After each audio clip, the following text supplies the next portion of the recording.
Et tu pensais que tu allais être sur Netflix? Eh ben non, non, c'est pas Netflix, non. C'est pas la Casa des Papel, non. Je m'appelle Gérard Alan et je suis entrepreneur depuis maintenant 2, 3 ans, bientôt 3 ans. Et aujourd'hui, je vais te parler du SEO. Eh oui. Alors, le SEO, c'est quoi? Donc, je vais te le représenter en 5 minutes, 10 minutes. Ça va être un format assez court pour que tu restes bien concentré. Donc avec moi ça va être assez clair, il faut que tu prennes un bloc-notes et que tu notes tout ce que je vais te dire durant cette vidéo. Tout simplement parce que il faut se bouger les fesses. Il faut se bouger les fesses. Tu veux quelque chose, va le chercher. Là, moi, t'es rentré dans cette formation. Bienvenue à toi. T'as fait la démarche. Tu veux t'en sortir. Tu veux avoir une autre vie. Pas de souci. Moi, je suis là pour t'aider. Je suis là pour te faire réussir. En 2, 3 mois, tu arriveras à avoir des revenus de 1000, 1500, 2000. Ça va dépendre du travail que tu vas fournir. Tout simplement parce que le SEO, c'est quand même un travail qui est assez chronophage et qui est assez répétitif, mais qui te permet sur le long terme tout simplement de te positionner sur des mots-clés. Mais je vais t'expliquer tout ça. Et de toute façon, on arrive en image. Donc le SEO, c'est quoi? Le SEO, c'est tout simplement Search Engine Optimization. Donc Search Engine Optimization, tout simplement, c'est le référencement naturel en français. Donc le référencement naturel de Google. Techniquement, c'est quoi le référencement naturel? C'est tout simplement le fait de taper un mot-clé, donc par exemple, on va dire Bag Viking, tout simplement. Et entre guillemets, quand je tape Bag Viking, il faut que ton site soit dans les 3 premiers de Google, donc soit en position 1, 2, 3 ou 4. Comme dans l'exemple ici présent, dans ce PowerPoint, on voit bien Émilie qui a créé une boutique en ligne et qui vend des produits alimentaires biologiques. Donc son but, ça va être de se positionner sur les mots-clés produits alimentaires biologiques, produits bio, produits issus d'agriculture biologique, etc., etc. Et pour ça, elle va écrire beaucoup, c'est-à-dire à peu près 1000 mots par page, sachant qu'il y a énormément de pages. Elle va aussi écrire des articles de blog, comment utiliser des ingrédients, plutôt je sais pas si on va parler de pesticides, mais entre guillemets, de l'agroalimentaire biologique, donc tout ce qui est vraiment bio.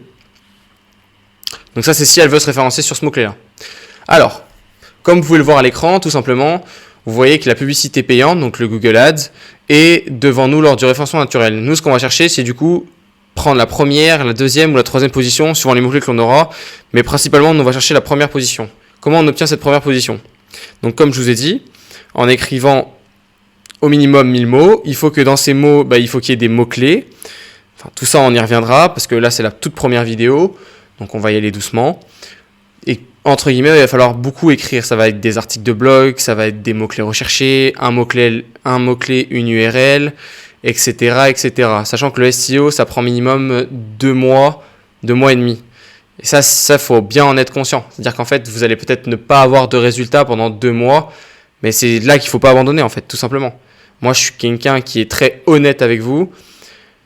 Moi, je vous le dis, franchement, en 2 mois, c'était facile, c'était bouclé, tout simplement parce que je vais vous donner des stratégies vraiment qui marchent et c'est du concret. S'il y a vraiment... Franchement, vous aurez juste limite à copier-coller le business model. C'est vraiment quelque chose que j'aime pour le coup et c'est devenu une passion. Savoir pourquoi on bouge dans les résultats de Google, qu'est-ce qui nous fait passer premier, deuxième, troisième, etc. Donc, on verra tout ça durant cette formation. Donc voilà, vous pouvez voir aussi que du coup, il y a ce qu'on appelle une position 0. Une position 0, c'est quoi? C'est tout simplement quelque chose qui va être en rapport. Donc des restaurants ou autres, ils vont tout de suite être mis en avant. C'est sûr que si vous tapez restaurant Paris, vous allez avoir une liste de restaurants Paris. Vous n'allez pas tomber sur un site où il y a écrit restaurant Paris. Ça semble plutôt logique. Surtout qu'en plus, là, on voit bien que le Google My Business est bien mis en place.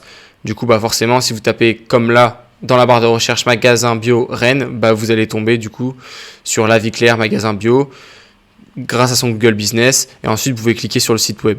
Mais vous voyez bien quand même que Azure Bio est positionné en première position. Alors, ce qu'il faut savoir dans les avantages et les inconvénients du SEO par rapport au Google Ads. Alors Google Ads, techniquement, déjà vous allez devoir dépenser pas mal de budget, tout simplement parce que c'est devenu comme un marché qui est très concurrentiel. Entre Google Ads, les Native Ads et Facebook Ads, vous allez toujours dépenser plus de budget. Qui dit dépenser plus de budget dit tout simplement baisser votre marge, tout simplement parce que vous allez avoir des concurrents. Ces concurrents, ils vont peut-être augmenter leur budget, vous allez l'augmenter aussi, etc., etc. et c'est un peu une boucle infinie, ça sera celui qui aura le plus gros des budgets. Si on va dans les avantages du SEO, le SEO c'est complètement gratuit. Tout ce que vous allez investir, c'est votre temps. C'est la chose la plus précieuse pour moi, parce que l'argent c'est abondant, donc votre temps c'est la chose la plus précieuse. Tout simplement, quand vous rentrez du boulot, vous n'allez pas sur Netflix, vous n'allez pas regarder Twitch, votre youtubeur du moment, vous vous mettez sur votre site internet et vous y allez. Vous écrivez 2 articles de blog par jour et vous faites ça pendant 2 mois. Vous écrivez des fiches produits optimisées, mais on va voir tout ça avec des H1, des H2, des H3. Ça va être dans la suite de la formation, ne vous inquiétez pas pour l'instant. Si ça vous paraît inconnu, c'est complètement normal. Je vais développer tout ça au fur et à mesure. Ce qu'il faut savoir aussi, c'est que Google Ads, donc du coup, vous payez au clic. C'est-à-dire qu'en fait, à chaque fois que quelqu'un clique, donc c'est pour ça qu'il faut bien choisir ses mots-clés dans Google Ads. Google Ads, si vous choisissez un mot-clé qui est informationnel au lieu d'un mot-clé transactionnel, beaucoup de gens vont cliquer, donc vous allez payer, mais il n'y aura pas de transaction. Parce que nous, en fait, en SEO, ce qu'on va essayer de faire par des articles de blog, c'est en fait tout simplement amener des gens qui tapent un mot-clé informationnel à consommer nos produits via des bannières pub. Découvrez ce produit ici, en même temps qu'ils sont sur un article de blog, par exemple sur un article sur tout simplement l'agriculture biologique. Utiliser de l'eau, par exemple, sans calcaire, je dis n'importe quoi, mais quelle eau utilisez-vous une eau sans calcaire dans l'agriculture biologique? Ça peut très bien être une question d'un article de blog. Les gens vont venir sur cet article à la base pour trouver l'information. Mais si vous leur proposez quelque chose qui permet justement d'enlever le calcaire à l'eau avant tout simplement d'alimenter ces champs, voilà, tout simplement, cette personne pourra consommer du coup votre produit. Donc comme c'est écrit, les résultats ne sont pas immédiats et peuvent prendre plusieurs mois, ce qui est plutôt logique.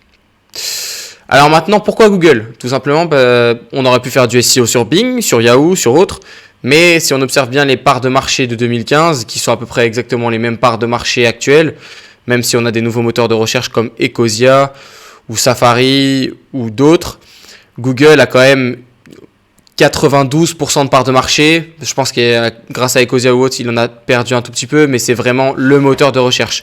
Même si moi, dans la formation, je vais quand même vous apprendre à quand même mettre votre Google Search Console et aussi votre Bing Search Console, parce que vous pouvez quand même avoir des ventes qui viennent de Bing.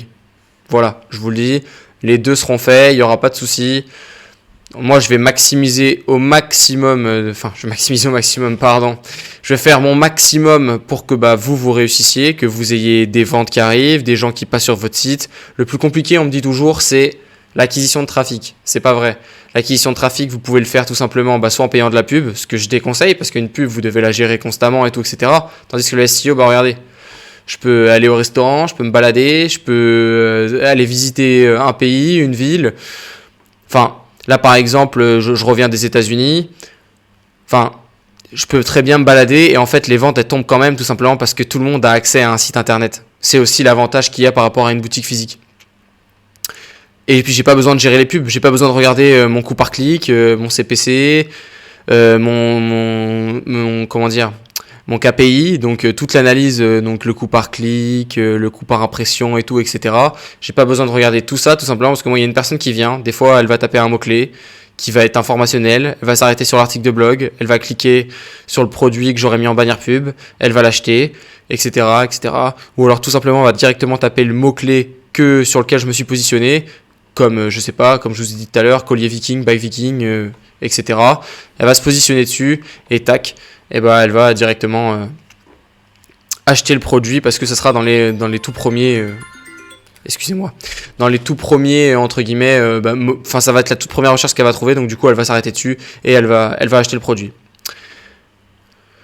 Donc après il y a plusieurs contextes, il y a plusieurs cibles, il y a plusieurs objectifs. Bien sûr, si vous voulez essayer de vous attaquer au marché US, tout simplement vous allez écrire vos URL en anglais, c'est-à-dire que vous direz pas t-shirt viking comme en français, vous direz shirt et le mot du coup viking en anglais, pareil en espagnol, camiseta plus viking derrière en espagnol, etc., etc. Tout dépend. Il va y avoir une analyse qu'on va faire ensemble. Je vais vous donner tous les outils, des outils comme SEMrush, comme Nailpatel, plusieurs outils qui vont vous permettre d'analyser un marché, une niche, trouver votre niche, trouver le marché où il y a peu de concurrence. Peut-être qu'en France c'est très bien, peut-être qu'en Espagne c'est mieux, peut-être qu'au Brésil c'est mieux, peut-être qu'aux États-Unis c'est mieux. Ça sera à vous de voir. Et surtout, ce qu'il va falloir regarder quand vous allez analyser votre niche par rapport à SEMrush, par rapport à Nailpatel, regardez bien sûr les impressions qu'il y a au mois. Combien de personnes tapent ce mot-clé par mois? Et ça, c'est super important lorsque vous tapez votre niche. Si vous prenez un mot-clé où il n'y a pas assez de gens qui le tapent par mois, bah, vous aurez peu, entre guillemets, de trafic. Donc, il faut bien choisir les mots-clés. Sachant qu'il y a plusieurs types de mots-clés. Il y a des mots-clés, tout simplement, qu'on appelle de courte traîne, donc des gros mots-clés comme, on va dire, statue Bouddha, tout simplement. Mais vous avez aussi des mots-clés de moyenne traîne, donc statue Bouddha en vert. Et vous avez aussi des mots-clés du coup de longue traîne, donc statue Bouddha hindouisme en vert, par exemple, c'est un long mot-clé. C'est aussi ça qui va vous permettre de booster les mots-clés de courte traîne. Donc comme je vous ai dit tout à l'heure, il y aura des choix du coup de mots-clés, il y aura des optimisations techniques, donc tout ça on va voir. Donc il y aura un champ sémantique, bien sûr, c'est un peu comme un champ lexical, c'est exactement pareil. C'est-à-dire si vous allez parler constamment des Vikings, il faudra dire les mots-clés collier, hache,